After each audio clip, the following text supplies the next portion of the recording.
сербези, по-нагоре бас, по-надолу бас. Айде кузове, я наказнане, дилератата.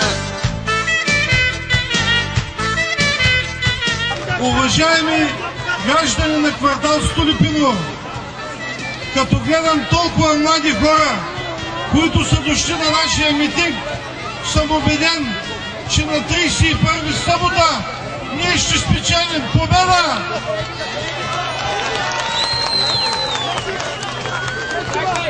Ние няма да ви обещаваме безплатен ток и безплатна вода. Политическа партия ГЕРБ обещава реални неща. Първо, истинско осветление на целия квартал. Няма да живеете като хора в 19 век. Ще грейде целия квартал само след един месец, за което сме отделили 200 000 лева. 100 000 лева ще отидат за инфраструктура. Но кардиналното решение на въпроса Столипиново може да го реши само политическа партия ГЕРБ. Защото, знаете, тя е партията, която управлява България. Какво направи за вас до сега БСП? Управлява тук 20 години. Безработица, мизерия, мръсотия. Затова ви призовавам на 31-ви бюлетина номер 7, за да може още от понеделник да почнем да решаваме проблемите един по един.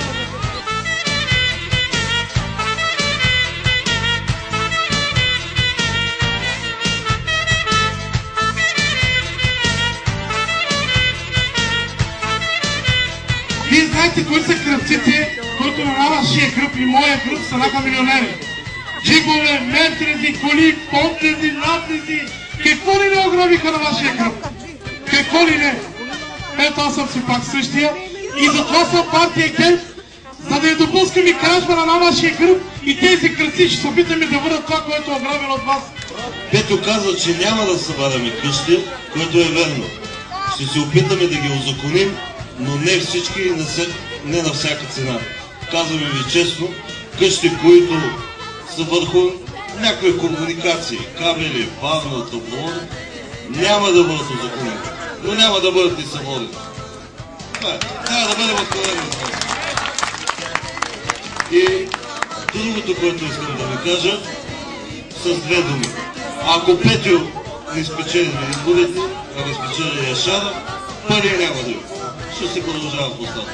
Ако Петю е кмет, ще има пари, ще ви се помага. Вие сте умни, учени хора.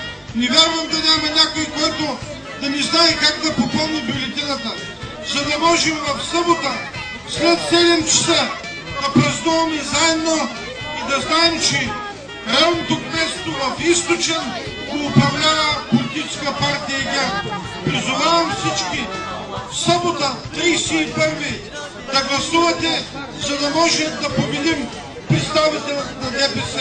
Благодаря ви. Победа!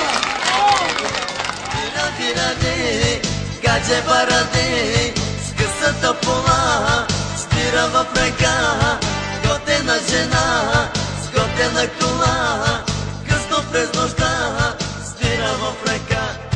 Тираде, ледена тираде, реклама де, аз ти къде, багажи къде, тираде, гадже бараде, късата пола, спира в ръка, готена жена.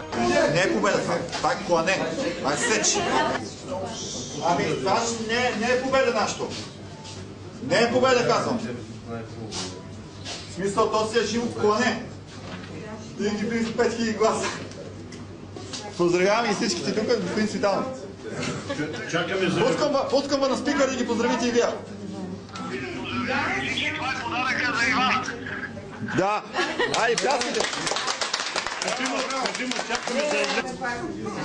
66 на 33. Айде, кмета. Айде, господин кмета. Оле. Аз гласувам, защото това е едно свещено право. и много важно право, което демокрацията ни е дала. Второ, аз искам България да е в Европейски съюз. А има партии, които в предизборната си кампания говорят да излезем от Европейски съюз. И трето, това са най-опорочените избори. От цялата страна ми се обаждат от сутринта чудовищно купуване на гласове от страна на БСП и цензурите. През застъпници, особено в ромските махали. И затова казах, че няма до вечера да правим пресконференция, за да видим в ромските квартали в България как са гласували и за коя партия, и за кои партии. И тогава вие, ако сте обективни, ще стане ясно и за новата, и за старата, какво са правили. Откъде точно ви се обадихи за тези неща? Особено от Столипиново, от Пловдив. Особено от там.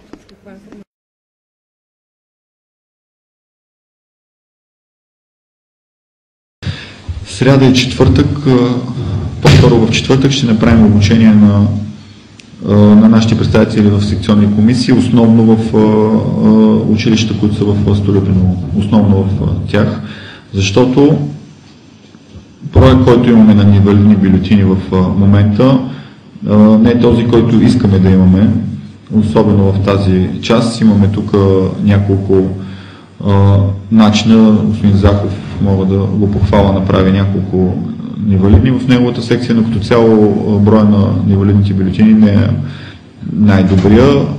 Всички знаем, че това е един от начините, с който може да имаме предимство.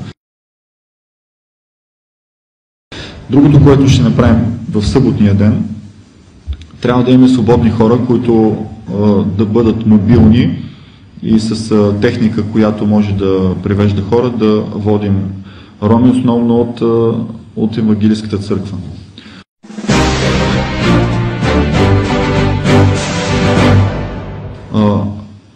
Аз един път бях, Петров беше в тази евангелистка църква, там се събират над 250 човека, които са евангелисти роми. В събота ще направим молитва. С пастора ще се разберем. В събота да има молитва сутринта в 9 часа в тази евангелистка църква. И както се молим за Исус, по 4, по 5 да гласуват. За това ще ни трябват обаче хора, поне 2 коли, които ще бъдат обаче ромски коли. Ще намерим хора с роми основно да извеждат. Ние ще имаме по един наблюдател, само да видим, че това се случва. Така че евангелистите около 200 човека да ги извозим да гласуват. Това е в събота сутринта. От 9 часа ще почне службата, около 40 минути се пее евангелистски песни, след това отиваме да гласуват с наша помощ. Така.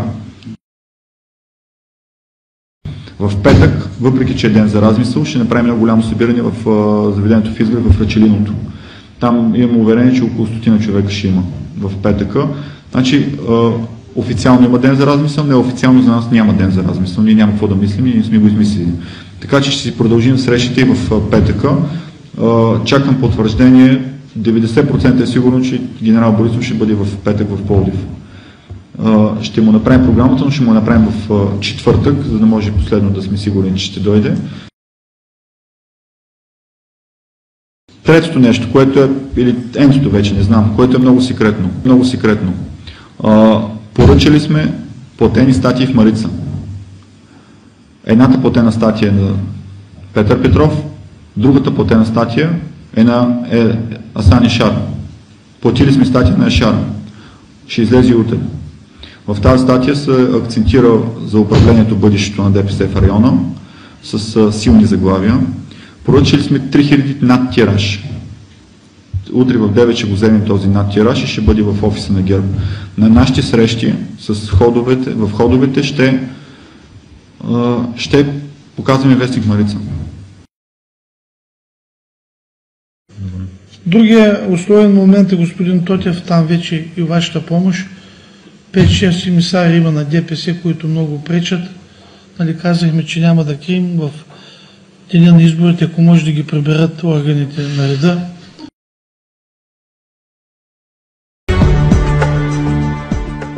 Отиваме днес на много важна среща, между другото. Това са двата блока на ВОДстрой. От 600 гласоподаватели бяха изгледани 60 човека, което за нас и това са наши гласове, което е абсурд. И сега отиваме там на среща, да може да ги мотивираме и важното е тия срещи да записваме телефони на домоуправители, след това да може в изборния ден да ги звъним и да могат да свалят хората.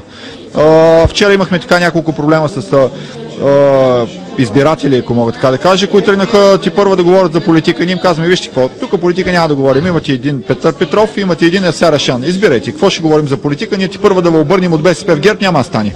Така че на нас основно говоренето ни е това. Имате два избора, изберете си. Ние няма убеждаваме, че ще станете гербаджи. Ние не интересува в случая. Това искаме да гласувате.